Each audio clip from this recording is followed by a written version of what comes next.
From the Tapped Out Wrestling Network studios, we bring you the original Tapped Out Wrestling podcast with your hosts, Nick McDaniel and Myron Vanjur.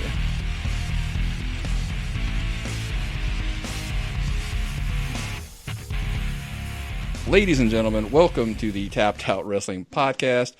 Today is one of our special interview editions. Today, I am Nick. I'm flying solo. But today, I'm joined by Rocky Mountain Pro star, King of Old Style, Humphrey Jacobs. How's it going, buddy? It's going well, man. How are you? Good, man. Hey, we've been, obviously, you've probably, if you've listened to the show at all, you obviously know we're big fans of the Rocky Mountain Pro product on the Fight app. It's on YouTube as well. But we're always big fans. Get the Fight app. Watch it on there. You guys are doing phenomenal work for the Fight app. You guys are taking over there, man. Yeah, I mean, we talked about this a little bit beforehand, and I was talking to Matt the other day, and just to hear that we're the second most popular show on that app, right behind Ring of Honor, is I don't know. I don't know if that's something we all expected. It's pretty awesome. I think obviously, with everything that's gone on over the past year with getting Vince Russo, I think our name has gotten out there a little bit. And so, for better or for worse, how that goes sometimes, I think that's for us, it's been better. Like we're getting pretty popular, which is cool. Well, it's that name that you mentioned there, Russo, can be a controversial name.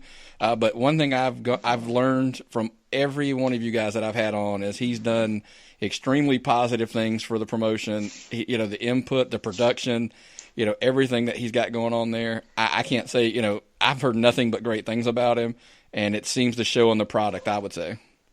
Oh yeah, absolutely. I have I don't know anything about his past. I've only known the guy for about a year, but the year I've known him, he's been nothing but great to me.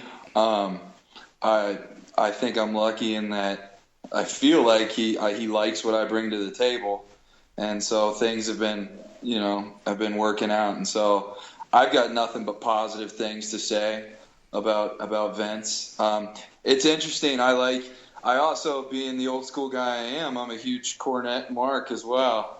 And so with everything that's been going on, it's always funny. I listen to both the Cornette shows all the time, and those often turn into a Russo bashing, and I just sit there and kind of listen to it, and it's just like, whatever, But Vince has been nothing but awesome for us. So, that's the only thing I can say about it, really.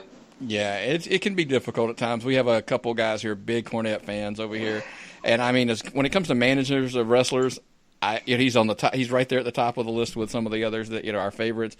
But we actually had the feud this past week with Conrad Thompson and Bruce Pritchard. I had Conrad Thompson on the show last week before that all exploded. So that was kind of just a weird. So we're big fans of theirs. We're big fans of Cornette. I just tell people, and I'll leave it at this before we move on from that, is first of all, they're Jim Cornette's angry with a guy from 20 years ago or right. 20 years plus. We all grow up. Things change us. We aren't the same people we are 20 years ago. So, I just tell everybody gets a pass at this point. He's never done anything personally to me, and everything everybody's telling me is good stuff. I look forward to meeting the guy, this summer, later this summer. I'm a huge, mark for it. I'm like, man, I'm going to get to, meet Vince Russo at Milestone, hopefully. And, I have no qualms about it. So that's sure. No, he's an awesome guy. And, sometimes I've only, been in the business for, a not very long time. And as I got in was right as things started happening with Vince coming into the promotion. And, as I was kind of starting my journey in professional wrestling, like we were talking about earlier, I was 16 to 18 during the Attitude Era. Like that was biggest boom in wrestling, and like everybody knows who Vince Russo was, who was a fan of wrestling back then. And so for me to be this 18-year-old kid who watched Monday Night Raw, and then I used to I was the guy who I'd either tape them or I'd be watching Nitro, and then a commercial break, I'd switch to Raw, and then a commercial break, I'd switch back to Nitro, all that stuff. Anyway, to get into the business and start working right away with a name, Vince Russo, was pretty, I don't even know what the right word was, kind of, pinch yourself. It's like, holy shit, this is crazy. But so whatever, man. Like, I don't know. I obviously wasn't there, so I don't. And all I can say is that everything I know of Vince, he's an awesome dude, and so that's what I'm going to go on is my experience with him. So absolutely, that's all we can do, right? Well, hey, let's jump into what the people are really here for today. That is to talk about you. All right. And tell us a little bit. I always give a little window right here at the beginning of the episodes to say, hey, tell us a little bit about Humphrey Jacobs, your background, your athletic background, that kind of stuff. How did you get into the wrestling business to start with? All right, cool. So I'm originally from Atlanta, Georgia, which is a pro wrestling hotbed. It always has been from back in the day, when Georgia Championship Wrestling on TBS. That's even a little bit before my day, but you would know about people. You knew names, Mr. Wrestling 2 and Wildfire Tommy Rich and all that kind of stuff. You'd hear about it. But so from Atlanta, and then that was the home of WCW. So just grew up a big wrestling fan. It's just if you're from Atlanta and you're a little kid, you like pro wrestling. So I grew up a huge pro wrestling fan, and then I was lucky enough that I was talented at sports myself. So I ended up playing some college football. That didn't end up working out quite like I thought it would. So then I quit playing football and I moved out to Colorado, and I ended up playing rugby in Colorado at Colorado State. And things worked out. I ended up being an All-American in that, and was hoping to make the 2007 World Cup squad for the USA, the Rugby World Cup squad. Things didn't pan out there either, but I busted my ass, and I kept playing rugby and the top level competition you can play in the United States for about 10 years. Was in and out of the U.S. Kind of program, and then throughout that time as well, I got real into CrossFit, ended up opening my own gym. Eventually, I was a competitive CrossFit athlete. And some injuries and age kind of took some of the juice out of that stuff. And I always wanted to try wrestling, man. I've always been a fan. I'm athletic. I'm a bigger guy.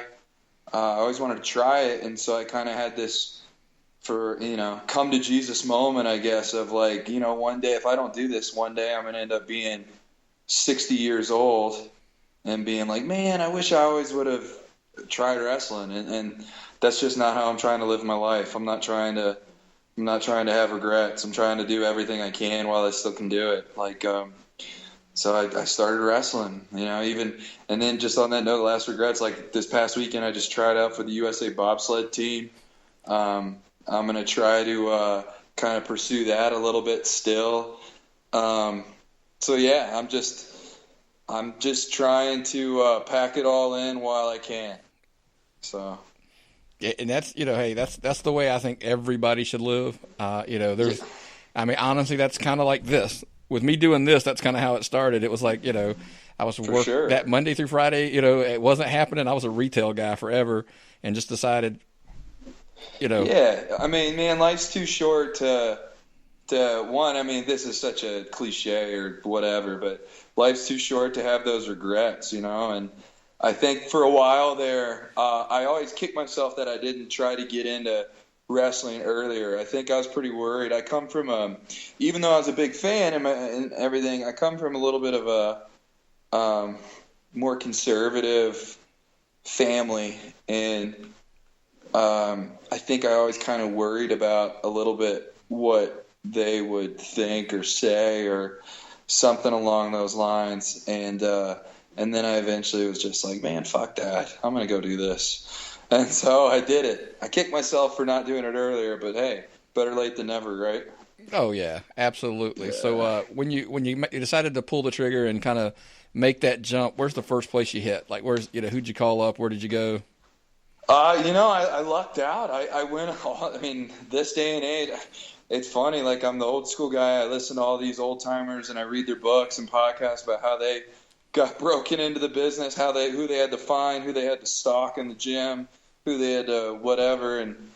And this day and age, you just hop on Google, And so I got on the computer. There was a couple of different kind of schools or promotions in Colorado, and I came across Mercury's website, and everything about it just seemed the most kind of professional, really. So I reached out to him, and then just timing and everything, I reached out, sent an email, and we kind of talked back and forth. And then because of timing, I just couldn't do it with I run my own business now. So, man, I'm always pretty swamped, and, like, finding the time to do it was pretty tough. And so I kind of, put it on the back burner and forgot a little bit about it. And then I forget it might have been, like, some big angle or something on Raw or something like that, like, kind of got back in the mainstream or something. I really can't remember, but I remember something popped up about wrestling. On just mainstream media, kind of.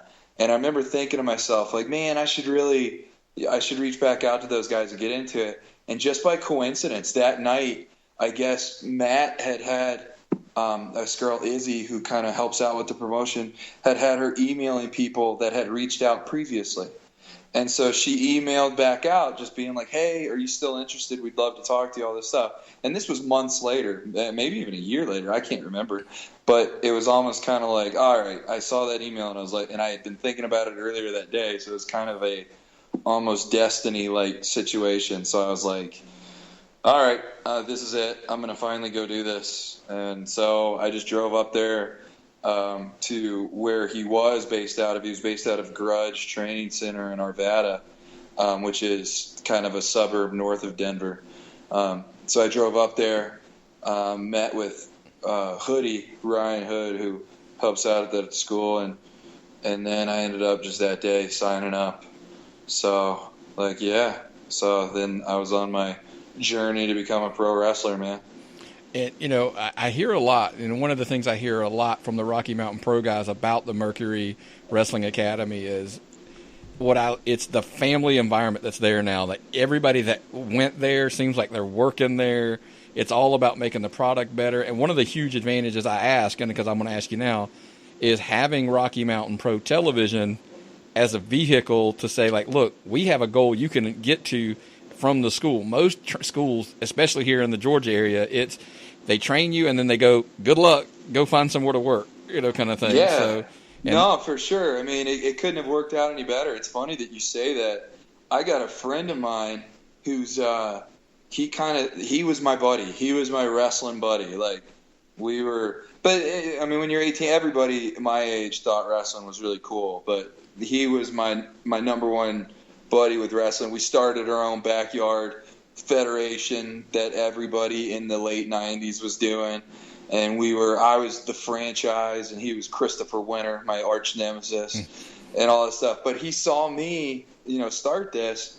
And so he lives in Atlanta now. He just got done. He's the first graduate of AWE is a promotion there. Atlanta Wrestling Entertainment, yes. Yeah, and he was on the first graduating class of, they just had their Wrestle Tech, which I guess is their 8-week program, or I don't know how long it was, but he just graduated with them.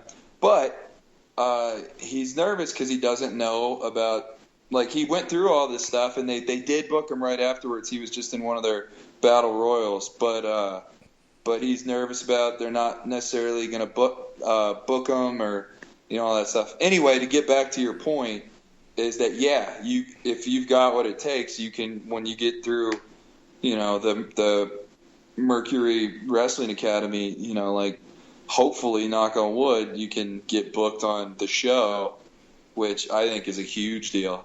not just for Colorado, but really for this whole region. We've got a show that, a name Vince Russo is associated with that is now the number 2 most downloaded show on the Fight app, is getting, good traction on YouTube. We just signed up with United Wrestling Network, which is championship from Hollywood and Arizona. So we're associated with them. They just got an hour spot on local television here. I think we're going to try to, piggyback onto that somehow at some point. So, things couldn't, everything's coming up Millhouse, as they say. Yeah, I mean, and because one of the examples is that we were talking about is I had Curtis Cole on, and he was a kid, and there's a funny story, and it's, I'll make it brief, obviously, because it's Curtis. We don't want to give him too much promo time. He's a good example of somebody that went in there, had to earn the respect, he had to work, because, Matt said this, Curtis even said it. A lot of people wanted him gone when he started. Really? Because they didn't take, they were like, his words, not mine, he wasn't taking it serious enough. But then once the light bulb clicked on it, and he worked hard, look where he is now. Yeah, for sure. So, I mean, he's my, obviously Curtis is my tag team partner right now. We just won the belts on the season finale of season 1, and kind of the odd couple. But Curtis is an all right guy. We don't, as far as our philosophies on how to conduct ourselves within the realm of Rocky Mountain Pro, the promotion, I don't think we see eye to eye. But he's a good guy, and so so it's funny that you say that. Like, they didn't take it seriously. Sometimes I feel bad, just because I don't get there as often as I'd like to get there into the wrestling academy nowadays in practice, just because, like I said, I'm running my own business, and I've been swamped lately, and so it is fun though to see those guys, how close they are. So, and it does remind me of playing sports growing up, and then professional sports and stuff. It's very much like a team.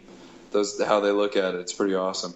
Yeah, and that's what we hear, especially, like a lot of them will talk about how they're so invested that they want Rocky Mountain Pro to be successful, because they're all kind of going in that direction together, and it's right. So absolutely. So kudos to those guys. I mean, like I said, we've heard nothing but good things, and I've even had some guys that I've talked to at some indie shows here in Atlanta who have said they're trying to get out there to work. Oh, right on. When they found out that I was even, partnering with you guys and talking and stuff, they're all like, "Can you put a word in for me, man? We want to get out. We've been trying to get out there," kind of thing. So I'm like, I was super impressed that the reputation is spread, that far nationwide, that people are trying to get there. So yeah, well, I mean, that's what I think, having an association with Vince, and then, I'm sure you guys went over it with Matt, but the whole Hunt TV fiasco that we had, it didn't turn out like he hoped it would, which I was always a little bit skeptical of Hunt TV in the first place, just, from a personal standpoint. I didn't know, but on a positive note, it caused Matt went all in. And even though it might be scary and it hurts for him, it did, like, we have a TV show with pretty awesome production value comparative to other indie shows that I've seen. And so it created something that I think brings value to independent wrestling, and that would, like you just said, cause people to want to come and work, because it's a great platform to get your face and your name out there. So yeah, because I mean, it's the Fight app. As I tell people, it's it's not like you have a TV deal in the United States. It's the Fight app. It's going to be worldwide. Anybody can watch it, so you can get worldwide exposure, and just by going out there and working, if you can get on TV. So yeah, for sure, so absolutely. Speaking of which, let's dive into a little bit of that. Since we're already talking Rocky Mountain Pro, one of my favorite matches I'm going to segue off is Mario Vanjur and the bunkhouse match. You got to tell me how. I've got his version of the story. I heard a little bit about it from Curtis and Tyler, believe it or not. So go ahead and tell me your take on that match. Well, being the king of old style and old school guy that I am, I needed to challenge Mario to an old style type of match. So what better than the old American Dream's favorite match, the Bunkhouse Stampede. Even though it might not have been exactly like a bunkhouse stampede of the old days, it was close enough for us, right? That was a lot of fun. I like wrestling Mario a lot. I feel like we're two similar styles and an old kind of a ground-based old school style of pro wrestler, and we're bigger guys. I think that it's a good matchup and visual for the fans too. And it was fun, man. Having them tap out to that figure four on the steps, that was a fun moment. Okay. And, now I'm going to ask you because you went there. Somebody on this podcast took credit for maybe suggesting that move. Who called that? I think I know who you're talking about, and he needs to stick to his MMA fighting, because in the professional wrestling realm, he can't hang with my stuff. No, we were talking to Tyler, and it's funny. Mario is a big fan of suggesting things that he's never attempted before, and it always catches. And by never attempted, I'm not saying like, oh yeah, that sounds like a good idea. Some of it sometimes is pretty outlandish. It's just like, Mario, what are you even talking about? And Tyler and I were there, and Tyler just brought up the point of how to maybe something better than what Mario suggested would be a way to finish it. And anyway, it was it turned out really well. So I guess, as much as it pains me, I got to give a little credit where credit is due, I guess. On that note, I think Tyler, since I've joined up with the Rocky Mountain Pro crew, I get along really well with Tyler. I feel like we kind of see things pretty similarly, and a lot of times when we talk about certain aspects of the business and how maybe things should be laid out and whatnot, Tyler and I kind of see things pretty eye to eye for the most part. So you and running Ralph Marsh, you guys are kind of a good running buddies. Yeah. Running Ralph Marsh. I suggested, and he hasn't taken it yet, that he just change his name outright to that, because that's what he should be. Yeah, and you mentioned it, so and one of the things I do love, and it's, again, I think we talked a little bit ahead of time. I'm 43. I'm a little older, and you talked about how you and Tyler are more that ground and pound, maybe is the way, what you want to call it, the old school style. Yeah. So, and you're not a big dive guy and stuff like that, No. So, go ahead. I'm sorry. No. We were at you, man. Go ahead. Well, yeah. So like we talked about, I grew up in Atlanta, on Southern wrestling, and whereas sometimes maybe that gets a bad rap around some people, that's what I like. I liked wrestling that was, real. I've heard it brought up this way, and I like it a lot. It's like real people with real problems with one another, and they're fighting it out, to settle it. That's what I like. Mm-hmm. So, that's just me. I don't enjoy sports entertainment. That's just, I don't like that, and that's where. It's funny when we talk about Vince and then the whole Cornette thing. It's like I sit there and listen to Cornette because I agree with a whole lot of his views on how wrestling should be presented. And so anyway, that's how I'm trying to portray Humphrey Jacobs the first. It started off, I think a lot of people get into wrestling and everybody wants to be Ric Flair, and that's kind of what I was thinking as far as my character, the rich snob, the rich prick, whatever. Now I've morphed more into I want to just be like an any what's the word, amalgamation? That's not the right word. Anyway, throw a whole bunch of 80s NWA wrestlers into a pot, stew them together, and that's who I want Humphrey Jacobs to be, because I think I like pro wrestling when you believe that the guys on screen can kick the shit out of you. You know? And so I'm not a fan of the proliferation of 5'7", 175-pound pro wrestlers going. But that's just me. Like, I'm not saying that like it's not impressive and doing a whole bunch of backflips in this choreographed whatever match isn't impressive. But I fall into that category of it's an impressive athletic exhibition, as opposed to like that's what pro wrestling is. And so for me, I want to be a pro wrestler, man. Oh, that's what I want to be, a pro wrestler, not a sports entertainer. Absolutely. So when I'm sitting at home, it's funny. Like before you called, I'm going through and watching. I have the entire catalog of Smoky Mountain Wrestling, and so like before I've made it up. It started in '92. I've watched every episode. I've watched all the big shows, and I've made it up to I'm on April 17th of 1993 now. Wow. And I just watched on the Bluegrass Brawl '93. It was awesome. It was the Dirty White Boy versus Tracy Smothers in a chain match, and they both bled about a gallon each. And then there was a three-way I guess it's not a six-man tag, a nine-man tag.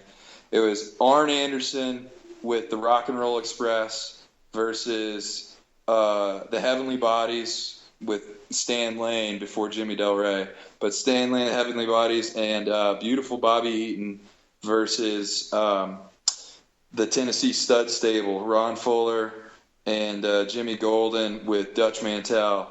And it was just brutal. I mean, it was just brutal. They were just kicking the shit out of each other. And I don't know, man, like that's what I want to watch. I don't want to watch a 5'6" guy do a flip off the top rope onto three guys sitting there waiting for him to do it. Yeah. Anyway, that's me. Well, because like I said, we grew up in the same. I think it's the area. I think it's geography more than anything. Because and it's funny. I'm going to tell you something that you'll appreciate with what all those names you just rattled across. Next week, I'm going to Robert Gibson's school. Yeah, which is just it's about an hour away from our house. Tomorrow, I'm interviewing Ron Fuller. Awesome. And Bob Armstrong on the same day. Go with that one. Nice. And then commissioner. Yeah, I mean, it's just crazy, man. And then it's just one of our big favorites, and we're reaching out. So if he's listening, we're trying to get Dr. Tom on because we're huge marks for Dr. Tom. It's Tom Pritchard's awesome. I like. So this is my first kind of go around watching Smoky Mountain. Being in Georgia, we didn't get it on TV. I don't think we did. At least I didn't. And so this is my first go around watching it. And watching those guys is so awesome. Like Ron Fuller is such a badass, and like as the Tennessee Stud, Ron Fuller and Smoky Mountain, such a badass. And then like the Heavenly Bodies, which they're just Cornette's the mouthpiece, but then like you're talking about Dr. Tom. Dr. Tom's got this thing. Whenever Cornette's speaking, he just sits there and he kind of like he plays with his hair, and it's so awesome. It's just such a subtle little thing to get under people's skin. And then I mean, what can anybody say about the Rock and Roll Express? Like I that was awesome. I marked out for them going into the Hall of Fame and watching that. That's actually the only I watched that particular segment of the Hall of Fame stuff, and then I was pretty good I was done for the day. But well, that's not true. I take that back. I watched the Kurt Angle one, but anyway. But yeah, I'm a big Rock and Roll Express and Midnight Express. Like even in our last shows that we did before we started taping season 2, I asked if I could have the old Midnight Express theme music as my music walking to the ring, and so they let us do it. But now that we're taping again, because of like the copyright stuff, I can't do it. I got to try to get a hold of the guy who owns the copyright to it. Oh. Which I've heard that maybe it's Cornette that holds the copyright to that. Well, and so maybe I'll try. I doubt I don't know if he'd be willing to allow a guy working with Russo to use his music, but I don't know. He might appreciate the irony. You never know. Yeah, no, I was thinking the exact same thing. Yeah. I was thinking he might appreciate the irony, but I don't know. But so go ahead. I'm no, sorry. I'm saying, yeah, that's kind of my wheelhouse too. And you're talking about Dr. Tom, and I can go back to again that decade earlier. I've got on you. I saw my initial run with Dirty White Boy and Tom Pritchard was Continental Championship Wrestling out of Alabama. Sure. And that was back in the day. Of course, Fuller owned that promotion. The Fullers, the Welches. Right. So, right. And yeah, that was a classic. They bled, and there's going to be and I'm going to suggest any like yourself, old school guys who like that stuff. It's going to be a 2-parter. It's going to be the Ron Fuller interview, the Bob Armstrong interview, and then a website, ProWrestlingStories.com, is doing a double article on it to cover That'll that. Be awesome. Yeah, it's really, really good. I'll make sure to check those out. That's what's been so awesome about. I mean, I believe that the internet is simultaneously the best thing that's ever happened to the human race and the worst thing that's ever happened to the human race. There's so much about it, that's both ways. But one thing that's pretty cool living in the internet age is that, like, I can go and watch on YouTube Continental Wrestling from 1978 or something like that, that never before would have been available to me. And so, anyway, it's pretty awesome. That's awesome. I've been watching. The other night, my wife, she went up with a friend to a concert, and so she left at like 4 p.m, didn't go home till like 2 a.m, and I just like sat on my couch and made margaritas, and I watched Memphis. I watched the entire Jerry Lawler Austin Idol feud from 1987, culminating in the steel cage hair versus hair match, and Austin Idol literally has to run out of the arena at the end because he's got so much heat. Oh yeah. And that's what like I love that shit. I love it. I love it. And the great thing about a Lawler match, I made a joke on Twitter the other day, and somebody actually came back with it, and it was somebody with a name. I'm not gonna lie, it surprised me. I said we were talking about bumps, just and it goes hand in hand what we were just talking about with all of the diving and stuff. And I say sometimes I'm like, was it necessary? I mean, was that moonsault off the top rope outside the ring on TV necessary? Yeah. Save that for WrestleMania, for crying out loud, or something. No, man, I'm right there with you. Like that's. Yeah, and you don't like. Okay, so you were talking about the bunkhouse match I had with Mario. I think the week before that, when we had our match for the vacated Rocky Mountain Pro title, which is actually probably my favorite match that I've been in, and between the two of us, I think that was a really good match. But we didn't do shit, man. We didn't do shit, and the crowd was eating it up. They loved it, and by that I just mean just Mario being Mario and Humphrey Jacobs being Humphrey Jacobs, just doing that. And it was it's not the biggest crowd in the world, but with that crowd, it was over. And so that's just the way I view it, man. And I think people are more. I think people are still people. Mm-hmm. Society has changed and everything, but I've heard it described as like the move, like the big move, gets appreciation from the crowd, but that's not what's getting you over with the crowd. Psychology and like people, like they still want that. And so, I don't know, that's where I'm talking. That's what I like, is like when I was saying that I like wrestlers that you look at and you think could still kick the shit out of you. I think that like people, all right, we all know it's a work. It's 2017. We all know it's a work.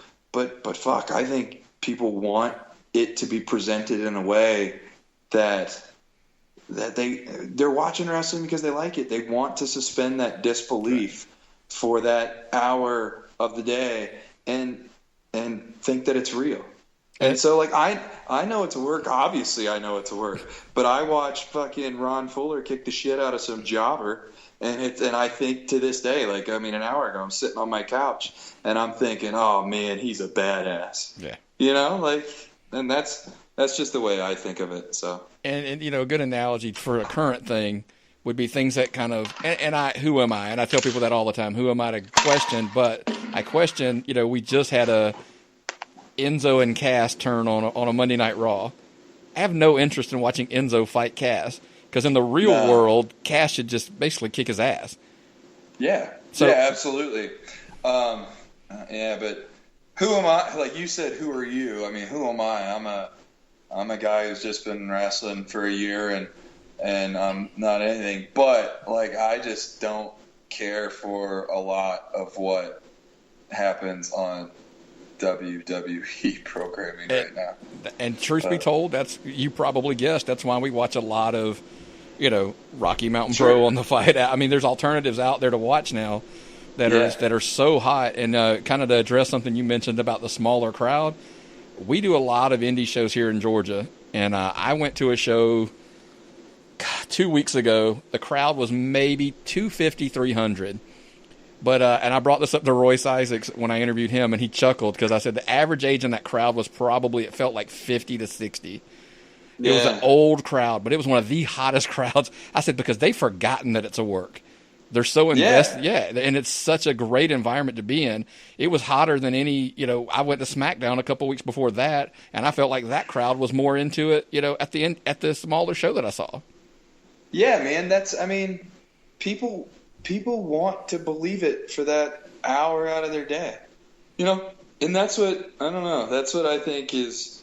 I think presenting pro wrestling, we know it's entertainment. You don't have to like flaunt that. That's my I don't know. That's my view.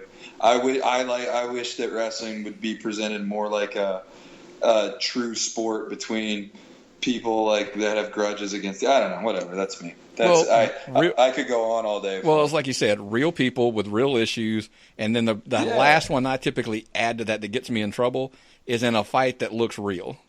Yeah, no, that's what.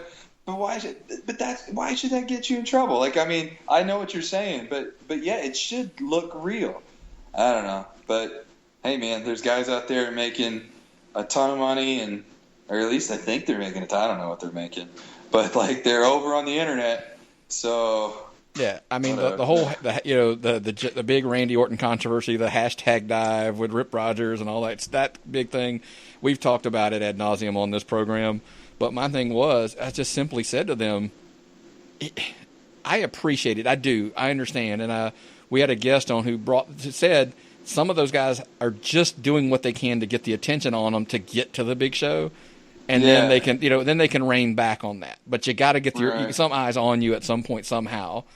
And I just but if your bump card's full, ask Daniel Bryan. You know, eventually there's no money to be made if you get there and you just can't go anymore. Yeah, but even Daniel Bryan had it wasn't necessarily dives just for dives' sake. I mean, I don't know, like when he was in, I don't know, man. I'm in agreement with you. But that's me now, and that's why when I'm at home, I'm watching Smoky Mountain Wrestling from 1993, and I'm not watching, you know, whatever it is just came out last week. So, and like I said 2 weeks ago, I'm at a show where a friend of mine, you may know him, you may not know him because it was back in the day. Here in Georgia, there was the brothers. There were Steve Lawler and Terry Lawler, the Jailhouse Rocker or whatever back in the day. They still wrestle. They feuded with Tommy Rich for 3 decades at this point.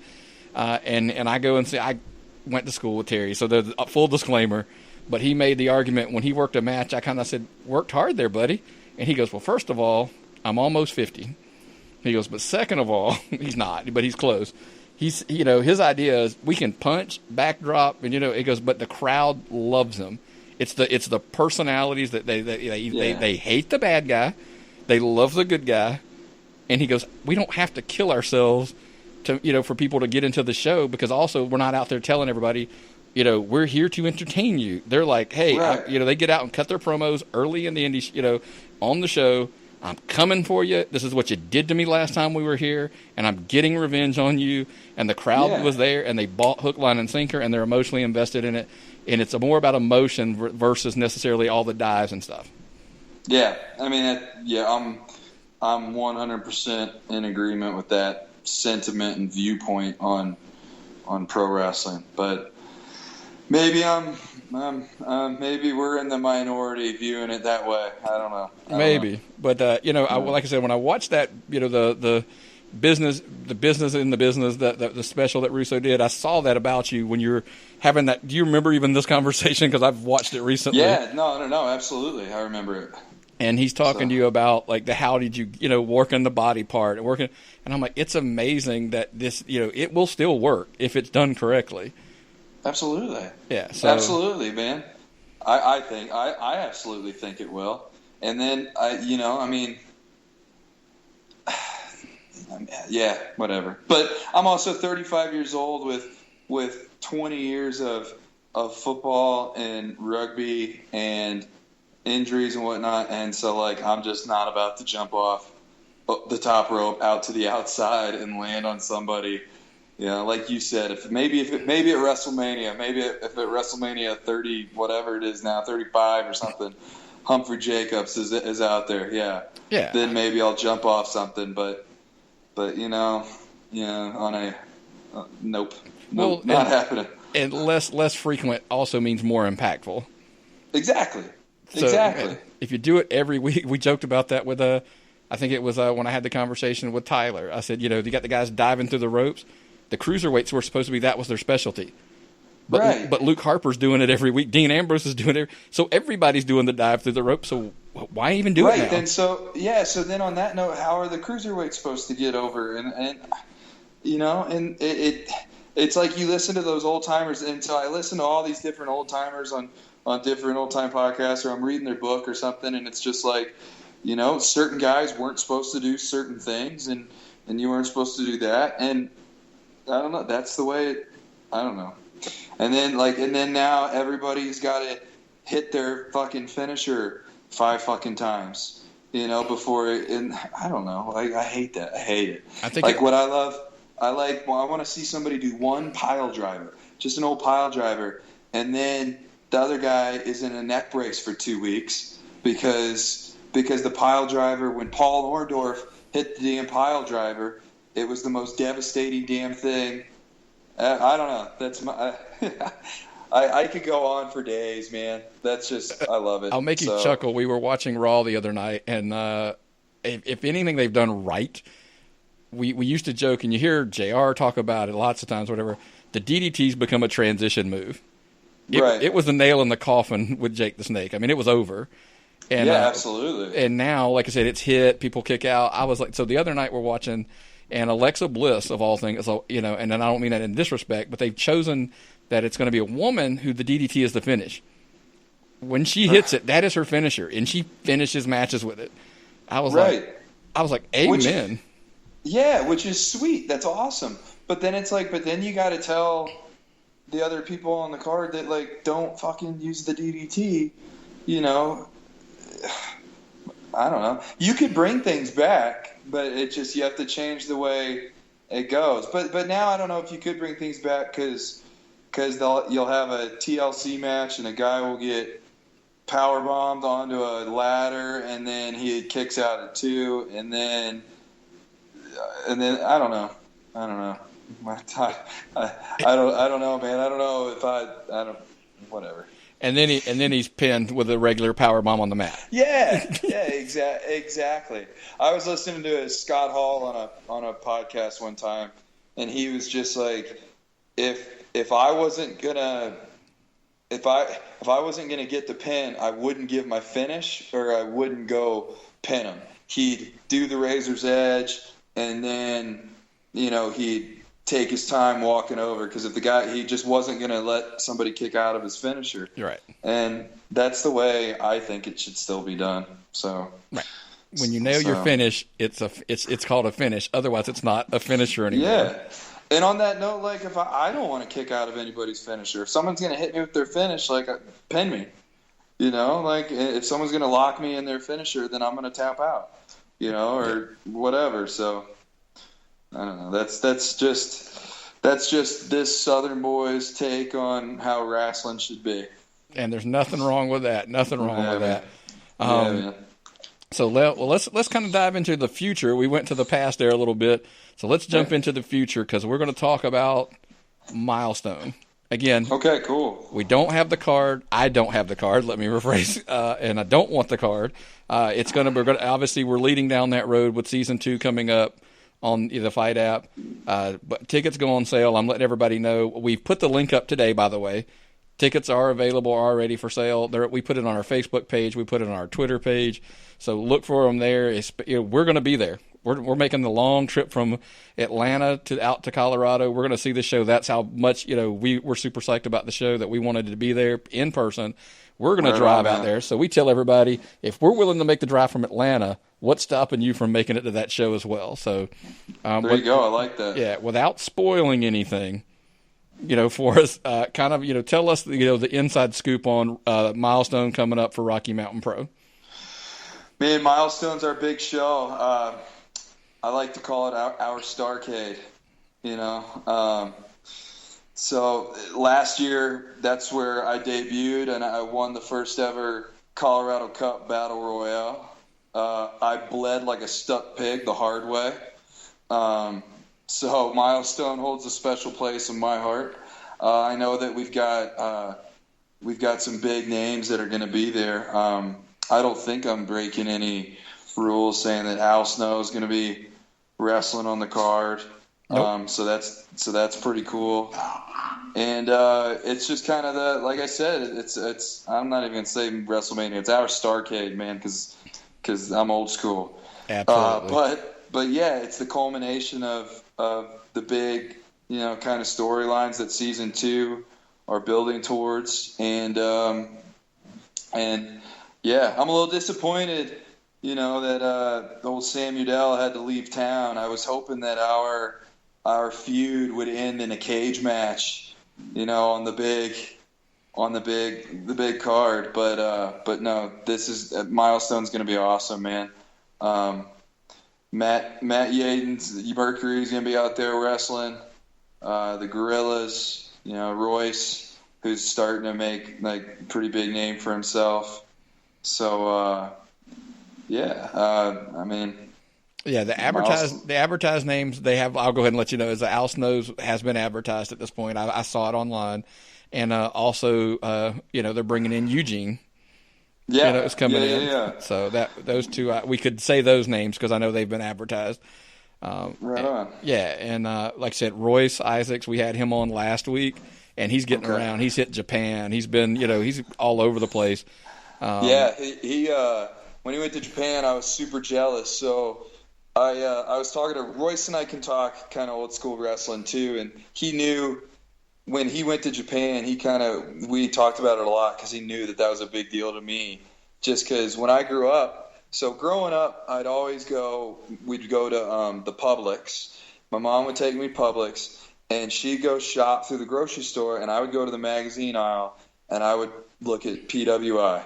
And that was a big deal to me. So, even when I was little, I can think of it. So, that's where a lot of this comes from, too, is when I think of wrestling, I think of looking at PWI and a picture of bloody Dusty Rhodes on the cover, and you look through and it was all in black and white, and I'd pay attention to they'd have the top 10 rankings of all these promotions that I had no idea who they were, and it'd be, the Smoky Mountain champion and then the top 10 rankings and everything. And growing up, that was always my goal. I wanted to be on a top 10 ranking, I wanted to be in there. And I always wanted to be in the PWI 500, and that was a huge goal of mine. I wanted to be. That was a big deal to me, being in the PWI 500, and then going to Japan and getting a Ribera Steakhouse jacket. I more than anything fucking want to go to Japan and get a Ribera Steakhouse jacket, the satin jacket, whatever. To me, that's a bigger deal than being, in the WWF or WWE. I still call it WWF. I can't. I just do. It's just a habit.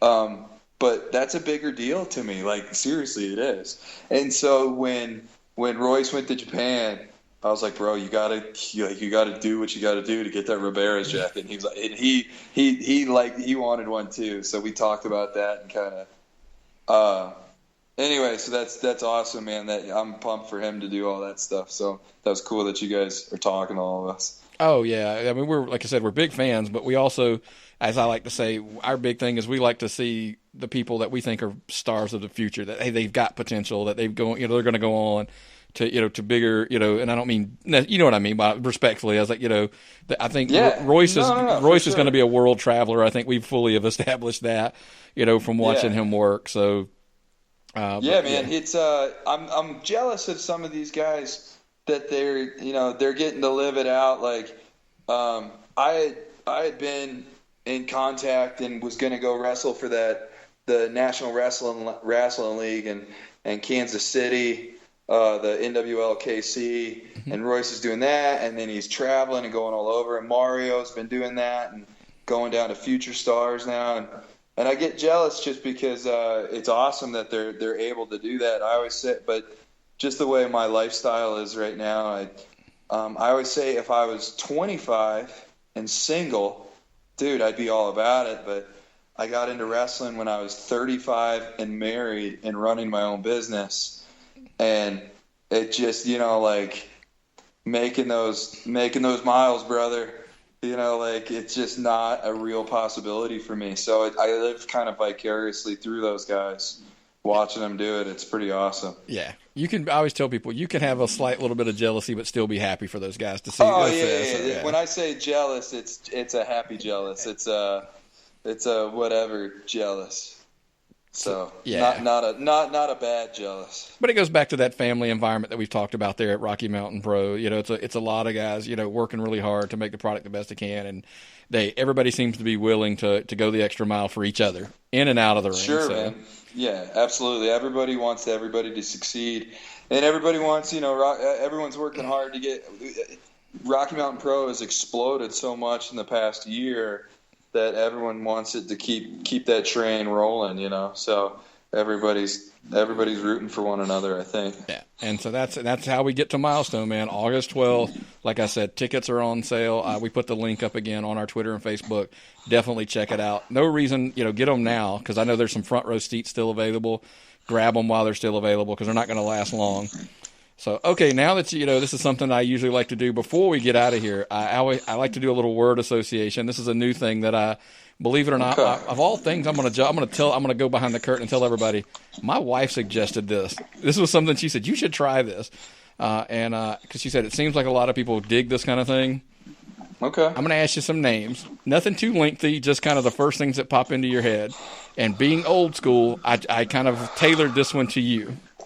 Okay. You said his name a few times, and so I'm going to start with it. Dusty Rhodes. Oh, man. This is such a cliche, but it's the first thing that came to my mind was just charismatic. I love the American Dream, Dusty Rhodes. Yeah. I've actually started to use I throw up with the bionic elbow. I've been using it, and a lot of my buddies kind of wanted me to change the name of it to something that would be fitting for me. But I said, nope, no way. It's the bionic elbow, baby. Yeah. And that's because that's the dream. Yep, I agree. And some of these I'm going to test. I know some of them are before your time, but you said that you, being in Georgia, you'll know who they are. All right, we'll see, man. I hope I don't let you down. Have you ever went back and watched any old Gordon Solie? Oh, yeah, Gordon Solie for sure. Yeah. The first thing, the one-word, association is supplé. Exactly. We love the way he pronounced it, right? Yeah, man. Oh, beautiful back supplé. Yep. And I think of it when Georgia, but then also like Championship Wrestling from Florida, when they do the highlight show, and it would be that 16 millimeter camera, kind of like slow motion, and just Gordon Solie clearly smoking a cigarette and just talking about like what's been going on. Anyway. Yeah, and our backstory, I grew up in Florida for 10 years, so actually I grew up on that. I'm a huge Florida guy. That's what I have so many like so many regrets in my life. Like, and it's not regret's not the right word because I don't have the capability to do it because I'm too young. But like, I wish I would have seen a Dusty Rhodes match at the Fort Homer Hesterly Armory. I wish that I would have seen the Von Erichs at the Sportatorium. Yeah, oh yeah. You know, like I wish that I would have seen a Georgia Championship Wrestling, you know, like show filmed in the Turner Studios. Yeah. Like just stuff like that. Anyway. Been there, done that. I won't lie. I'm old enough. Seen the Omni. Been down to Techwood Drive. That's awesome, man. Like that's what like me wanting a cage match with Sam at the end of our feud. Like that's what I always joked with Vince that like I want a feud that lasts 6 months and it finishes in a cage on Thanksgiving night at the Omni. Like that's what that's what I want out of my life. Absolutely, and I mean, it'll be the Quarry, right? But it's in a cage, right? For sure, exactly, absolutely. Dickie Murdoch. Dick Murdoch, Redman. That's the first thing that comes to mind is Redman. I just think of him. I watched him maybe 2-3 weeks ago. I was watching that old NWA WCW show from like '85 where he just beats up this jobber while he's got a big old wad of chew in his mouth during the match. And so anyway, Redman's the first thing I think. Absolutely. And believe it or not, I told you that I mentioned his name earlier. I'm actually going to go see him team with somebody soon and hopefully have him on the show. Tommy Wildfire Rich. Fired up. Man, like I've become such a huge fan of Tommy Rich just because I like to think of myself as an amateur because I've come across all these people that know so much more than I ever did. I thought I knew a lot, but kind of historian of wrestling. And so like when you hear about like, you know, the Tommy Rich, like 4-day NWA title run and just like trying to find out, sorry, that's my dog, trying to find out like what was behind that and all that kind of stuff, and you go back and then like I'm reading Ole Anderson's book about the inner workings of you know, like Georgia Championship Wrestling and then like the buyout, all that stuff. Anyway, but I become like even just recently I've become a huge Tommy Rich mark. Oh. My buddy was telling me that like one of his guys that he was in that WrestleTech with at AWE got to be in a match against Tommy Rich just recently. And that was almost I kind of like was there we go. There's another jealousy. Gotcha. You know, like I would love to be in a match with Tommy Rich. Yeah, like I said, my buddy Terry, that feuded with him for 20 years, is actually finally they're kissing and making up, as he said, and they're going to be a tag team for the first time in like ever, which is crazy. That's awesome. Dickie Slater. Dick Slater. That's funny. I'm reading a book right now. Where these guys sit down and they have dinner with these legends. They talk about them. Every single one of them says that Dick Slater was the toughest man in pro wrestling, like the legit most tough man in pro wrestling. Every single one of them said that. Absolutely. And so it's fun. It's funny. Like I'm starting to watch a little Dick Slater now. Like when you watch like UWF from 1986 before they sold out to Crockett, and I'm watching a little bit of Slater there, and he's awesome. But growing up, all I knew of Slater was, you know, Dirty Dick Slater. And that goes back to, too, like Ron Fuller, we're talking about him. And, like, growing up, WCW turned him into that character, Tennessee Lee or whatever. And then Jimmy Golden was Bunkhouse Buck. Yeah. And it's just, you know, and then, like, it goes back to that internet we were talking about where now I can go back and see these guys how they should have been presented, and it's pretty fucking cool. Yeah, oh yeah. And speaking of cool, I mean, I know he's had his ups and his downs in life, but Jake the Snake Roberts. Oh, man. When I think of Jake the Snake Roberts, I was 8 years old in the Atlanta airport, and he was standing there, and my mom walked up with me, and we got his autograph. And I'm thinking back, he had a pair of Zubaz on, and he had a leather jacket, and he was tall. Jake's like 6'6" or 6'5", and so when I was 8 years old, he was enormous. And you could tell that he wasn't that like pumped to see or to be bothered at, you know, whatever time it was in the morning in the airport.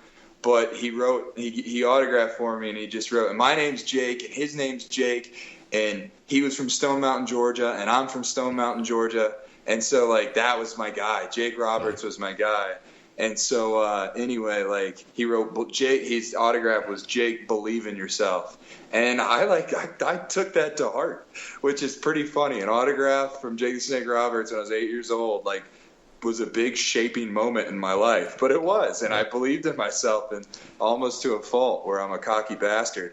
But that I can thank Jake Roberts for that. On that note, like that goes back to I was a WCW guy, but at the same time, when I was a little kid, man, like I was never really that into Hulk Hogan. I wasn't into the Ultimate Warrior. I wasn't into like that stuff. But I like Jake Roberts. And so that's kind of like where my view on wrestling comes from. It's like being 8 years old and being a Jake Roberts guy and not a Hulk Hogan guy. Anyway. Absolutely. Well, you said cocky bastard. Well, I'm going to give you one to roll with. Tully Blanchard. Tully Blanchard. I like Tully Blanchard. That's another guy where, you know, as a kid, you don't appreciate him as much as you do as an adult, just because the flashiness. But then watching him now, he's just such a great heel, just because he's smarmy. That's the perfect word for him. I've heard him described on another podcast by somebody. They called him Ric Flair, or JV Ric Flair, and that's kind of what he was, sort of. But he was just like. I think of him in a pair of sunglasses that are oversized and a sport coat with a shirt unbuttoned down to like his mid chest with a gold chain, just standing there telling you why like him and Baby Doll are the best thing that ever happened. I think I heard on a different podcast, I heard somebody refer him as the mirror image of Ric Flair. Yeah, I mean, like I said, he's one of those guys you don't appreciate until you take the time to appreciate him, and then once you do, it's like, oh man, he's great. And I want to follow that up with somebody who I think is, and people, this one is me growing up in Florida. I'm first to disclaim this. I call him probably the most naturally gifted wrestler that didn't become everything I think he was going to become at the time. Barry Windham? You knew it. Absolutely. Yeah, Barry Windham. Barry Windham's awesome, man. On the WWE Network a couple months back, they put out like a Hidden Gems thing, and there's a match between him and Ric Flair that goes to like a 40-minute time limit draw, and it goes to the draw, and it's just phenomenal. Yeah. It's a phenomenal match. And Barry Windham was like, that's what I liked about like NWA too. Like it goes back to real guys with real problems with each other, but like Barry Windham didn't look, I mean, he's fucking 6'6" or 7 or something like that, but he didn't look the part. He wasn't overly musculatured. He wasn't a superhero.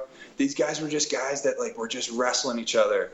And that match has like become probably in the it blew my mind. I was watching. I was like, this is phenomenal. Yeah. And so anyway, Barry Windham's the man, dude. Absolutely. Because everybody says, oh, it's Randy Orton. He's the most. I'm like, no. If you'd have seen Barry in his, back in his prime, in his heyday, he was just so smooth. That's what people ask me. They go, Barry Windham. I go, smooth. He was just. Yeah, man. And that's what like sucks is like, and looking back at it too. I mean, all this stuff is, for me, is kind of like hindsight because I'm younger. But and I'm starting to realize it. But then like he goes to the WWF and they turn him into the Stalker, and it's just kind of like, man, I don't know. I don't know. I hate that all these sweet like NWA guys had to become these like lame ass gimmicks. Anyway, paydays, man, paydays, right? Oh yeah. No, I know. But I'm talking. Hey, and whatever, they probably love it because, like you said, paydays. Yeah. I'm just talking from a purist fan standpoint. Is And maybe whatever. that's my next one that I was going to bring up. Sting. Sting was cool. I was never like a huge Sting guy because I've always liked heels, but not in like a smarky sort of way. I don't know, like the face. I don't know though. I had the Sting haircut, so maybe I'm full of shit. Maybe you were a bigger Sting fan than you thought. Yeah, I guess when I was a little kid, you know what? Here's the deal. I liked Surfer Sting. I liked early '90s Sting. I wasn't a big like Crow Sting guy, you know. And in fact, I wish that he would have gone back when he came back. I wish that he would have gone back to Surfer Sting just for a minute, just to give me that taste again. The hot pink tights with the bleach blonde hair. Anyway, last two, obviously, and I do them in reverse order that most people think, and they'll tell you my priorities in life. Right, Ric Flair. Okay, Ric Flair is the guy that, you know, like, I mean, everybody thinks Ric Flair is the greatest of all time. I battle with myself over who I think is my favorite and greatest wrestler of all time. Is it Ric Flair or Bret Hart? And like that's, I don't know, but Ric Flair's the man. Like, I mean, what can you say that every other podcast, every other wrestling documentary, every other wrestler in a book hasn't already said about Ric Flair? Oh, yeah. He's awesome. That's what I mean. I wanted Humphrey Jacobs to be until I kind of realized, you know what? Everybody's done Ric Flair, and there's only one, so you got to figure out something else, bud. Yeah. You know? Now, for somebody and I put this one particularly last because I figured you would probably have a great answer for this based on what I've heard from you. Arn Anderson. Arn Anderson, one of the best moments of my life was Rocky Mountain Pro. We were lucky enough to go, work as extras for Raw a couple months back. And Arn was our agent in charge of kind of like making us where to go. And, you know, everybody else kind of told me to what's the word? To kind of stiffen up, you know, don't act like you're happy to be there, sort of, because you don't want them to know that you're a mark or any of that shit, you know, all that kind of stuff. And so I'm sitting there, and Arn is eating a yogurt container, and the way that he's holding the spoon, I was just watching him in awe. I was in awe of Arn Anderson eating yogurt. Anyway, he's holding it, and he's holding the spoon almost like a child, just scooping this yogurt, and it's just like the coolest thing I've ever seen in my life. And I was just thinking to myself, man, I'm fucking sitting here watching Arn Anderson eat yogurt. And then I thought to myself, you know, it's like, you know what, man, you're 35 years old, you don't know if you'll ever have this opportunity again. Who cares if these people think you're a mark, whatever. I'm going to go over and I'm going to fucking tell Arn Anderson that I think he's the man. Because I grew up in Georgia, and Arn's from Rome, Georgia, and he was a horseman, and Atlanta was horseman country, and he's the fucking enforcer, Arn fucking Anderson. Yep. And so, like, I'm getting all fired up, man. But I went up to him, and I just shook his hand. I had to shake his hand, and I had to tell him that, like, he's, you know, my favorite wrestler of all time. And in fact, if you look at Humphrey Jacobs' trunks, I've got the initials on the side. That's Arn Anderson, man. I've got wingtip. I've got the wingtip boots, and I've got the cursive initials on my trunks, and that's because of Arn Anderson. Yeah. And so he's the man. I do the spine buster. I call it the hump buster, but that's from Arn Anderson. I wanted to do a DDT, but that's somebody's finish in Rocky Mountain Pro, and so like I talked about, we don't do that, right? You don't take somebody else's move. So I didn't do that, but I wanted to do, you know, and if for some reason it ever came up that I could hold up the four fingers like Arn did, you know, and that you got to do it special. You kind of crook your fingers just that little bit. You hold it up. Yeah, man, and he's fucking Arn Anderson, man. He's the man. That's what, when I was sitting there on the couch with Russo and we were talking about what I wanted to do, I wanted to work the body part like an Anderson. Yeah. You know? So, and I could tell that by watching you. Sorry, that's kind of why I saved that. And usually I end with Flair, obviously, you know, but I was like, I got to end with Anderson because somehow I had a feeling that was going to be the answer. Yeah, man, and that's just like, that's kind of the wrestling fan I always was. Like, everyone's favorites Ric Flair, but like my favorite was Arn. And that's just because you believe that Arn was a bad dude who could beat the hell out of. He was the enforcer. Right. He wasn't the leader. He was the guy that the leader sent to go, beat the hell out of somebody. But then that he didn't ever, they didn't always. The Andersons didn't always beat the hell out of somebody. They'd skate by the skin of their teeth, and then everybody would hate him even more because then they'd come back on TV the next week and tell how great they were. And J.J. Dillon would say that, we were screwed. I don't know. I love it. Yeah, man. Arn's the man. I love Arn Absolutely. Anderson. Well, hey, and one other thing I do before I get out here, always when I have you guys on, tell everybody where they find you. Where's all the social media? How do they keep up in the social media world with Humphrey Jacobs? Okay, right on. There's a couple of different places. I got 2 Instagrams that you can go on. There's King of Old Style, at King of Old Style on Instagram, or at Your Boy Big Cat on Instagram. And then on on Twitter, I've got the King of Old Style. I don't even know, man, because I'm not that great at Twitter. You're right. Twitter's Twitter's a little weird to me.